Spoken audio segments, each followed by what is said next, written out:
Talking about tips for sellers to do before you put your house on the market or before you meet your realtor. First thing is obviously declutter, depersonalize. You don't have to do this before we come out there on the listing appointment, but it helps, saves you time down the road. What we want is to walk in and see ourselves living there if we're the buyer. We don't want to see other people living there, like a portrait of your dog or your family photos.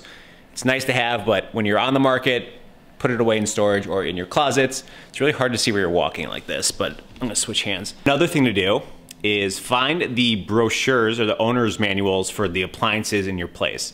This is really helpful because buyers are gonna ask questions during the inspection, and it's good for you to have. Most people throw it out. I probably did too. So if you don't have it, you can go on the website for the manufacturers for the appliances and download the brochures. So you can always find it.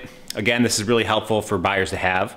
Another thing is keep all the details and records and invoices for any repairs you've done or updates on your HVAC, the plumbing, the roof, anything like that. Also very helpful for us to know on the listing and for buyers. If you don't have them, it's not the end of the world, but it would be great if you did have them. And then, what was the last thing I was gonna say? And the last tip I'll give you on this video, because my arm's getting really tired, is that if you know your bathroom needs updating or there's something wrong with the plumbing or the window, get quotes from vendors. You don't have to do the work necessarily, but get the quotes. It'll show the buyer you're proactive, you did the work and you put in the time to get quotes. If you do have the money and it makes sense, do it yourself, but we'll tell you more when we sit down with you if you should do it or you shouldn't.